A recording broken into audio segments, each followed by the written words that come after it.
Father इस बात को अच्छी तरह से जानते थे कि रुद्र उनकी बात का कभी यकीन नहीं करेगा, और यही वजह थी कि उन्होंने रुद्र को अपने साथ हॉस्पिटल चलने के लिए कहा। मगर रुद्र, वो तो हॉस्पिटल जाना ही नहीं चाहता था। मगर उसकी वजह क्या केवल यही थी कि उसे फादर की बात पर यकीन नहीं था, या कहीं ऐसा तो नहीं था कि उसे ये डर था कि कहीं फादर की बात सच निकली तो? दरअसल रुद्र अपनी आंखें बंद करके सच्चाई से भागने की कोशिश कर रहा था, मगर फादर ने यह ठान लिया था कि वो उसे सच्चाई से रूबरू करवा कर रहेंगे। लेकिन इस सब के बीच डैनी एक बार फिर से सामने आने वाला था।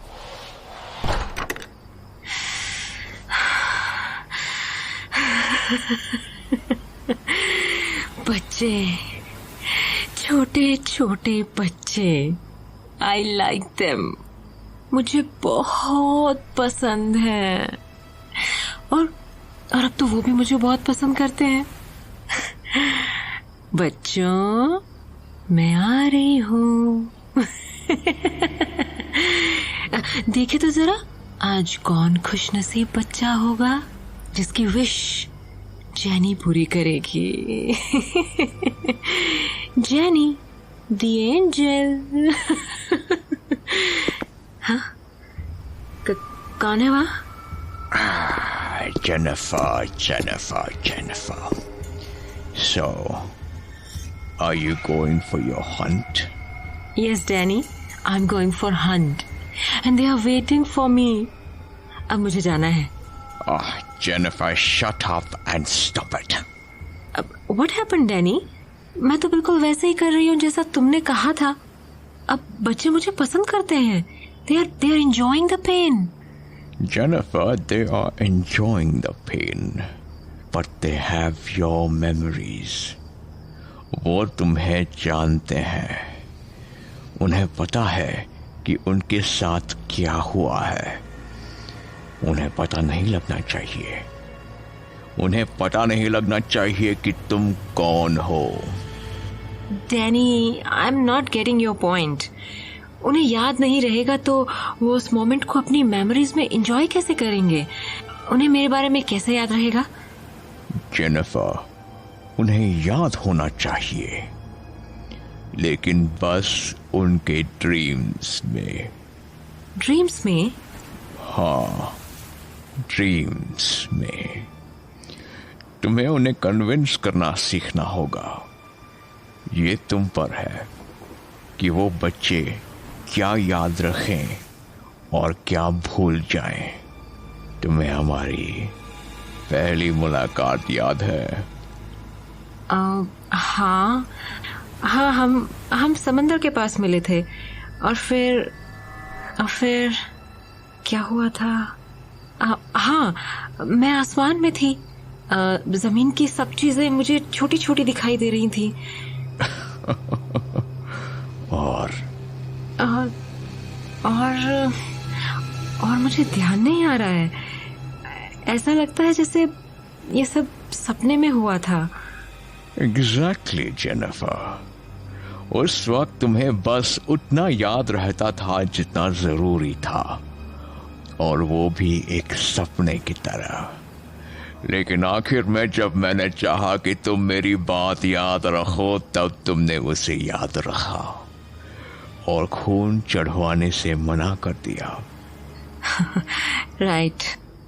बस तुम्हें इतना ही तो करना है। तुम्हें बच्चों की मेमोरी इरेज करनी है। उन्हें बस ऐसा लगे कि उन्होंने बस एक सपना देखा था। जो कुछ हुआ वो रियलिटी नहीं थी। जेनिफर, ये शहर एक अलग तरह का जंगल है, और हर जंगल की तरह इस शहर में भी कुछ रूल्स हैं। अगर तुम्हें यहाँ शिकार करना है तो उन रूल्स को फॉलो करना पड़ेगा, वरना डैनी माय लव, मैं तुम्हारी बात ध्यान रखूंगी। And Jennifer, do it now, because sometimes there is no second chance. Yes, Danny. आज तक हर बार डैनी फादर से एक कदम आगे ही चल रहा था और इस बार भी डैनी ने खतरे का अंदाजा लगाकर जेनिफर को हॉस्पिटल भेज दिया था ताकि वो बच्चों की यादें मिटा सके। जिस रूम में बच्चे एडमिट थे उस रूम की खिड़की से जेनी चुपचाप अंदर दाखिल हुई और बच्चों को हिप्नोटाइज करके उनकी याददाश्त मिटाने लगी। माय डियर चिल्ड्रन, तुम्हें याद है ना कि हमारा एक सीक्रेट है और तुम्हें इस सीक्रेट के बारे में किसी को नहीं बताना है। और अगर तुमने ये सीक्रेट ब्रेक किया तो फिर मैं तुम्हें कभी दिखाई नहीं दूंगी। तुम किसी को मेरे बारे में नहीं बताओगे। मेरी प्यारी गुड़िया, तुम मुझे कब मिली थी? ड्रीम में। क्या मैं रियल हूँ? मुझे नहीं पता, मैंने तो आपको बस ड्रीम में देखा है। तो क्या तुम अपनी ड्रीम वाली बात किसी को बताओगी? नहीं, कभी नहीं। और अगर किसी ने पूछा कि तुम्हारी गर्दन पे ये निशान कैसे हुआ तो क्या बताओगी? ये निशान तो कांटा चुभने से हुआ था। गुड, अब मैं जा रही हूँ। अपने सीक्रेट को ब्रेक नहीं करना।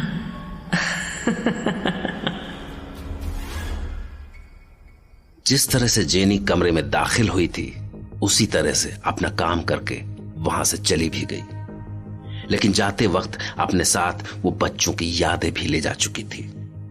काश कि फादर डिसिल्वा और रुद्र उस कमरे में बस कुछ सेकंड पहले पहुंच चुके होते तो वो जेनिफर को अपनी आंखों से देख पाते। If I am not wrong, अभी अभी मुझे कुछ सुनाई दिया, किसी लड़की के हंसने की आवाज।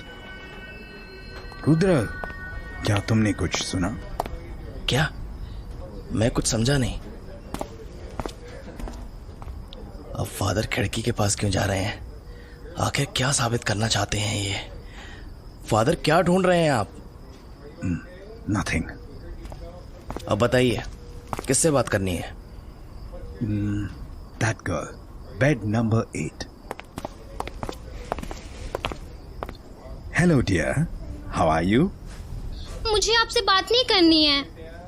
क्यों? क्या हुआ माय डियर? आप झूठ बोलते हो। आपने बोला था कि आपसे बात करने के बाद मुझे घर जाने दिया जाएगा, लेकिन डॉक्टर्स कहते हैं कि मुझे अभी यहाँ से नहीं जाने देंगे। जरूर उनसे कुछ गलती हो गई होगी।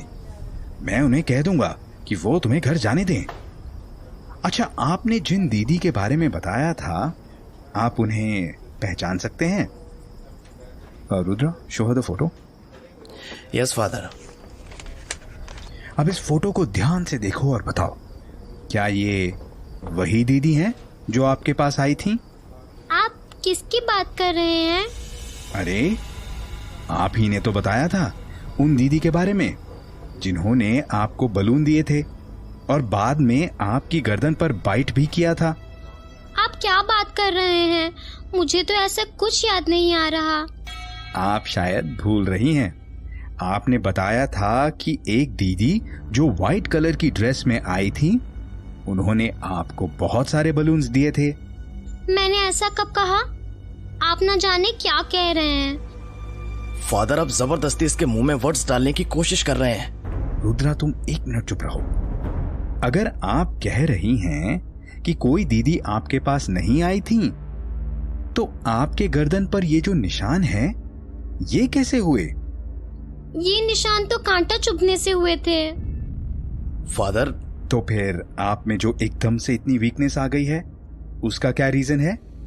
वो मुझे क्या पता, वो तो डॉक्टर से पूछ लो। सच सच बताओ, अभी इस रूम में कौन आया था? कोई भी तो नहीं आया था यहाँ। मैं सच बोल रही हूँ। आप मुझे डरा रहे हैं। नहीं बेटा, आपको कोई नहीं डरा रहा है। फादर, अब चलिए यहाँ से। आप मुझे सच बताना चाहते थे ना? मुझे सच पता लग चुका है। अब प्लीज यहाँ से चलिए। Okay, let's go.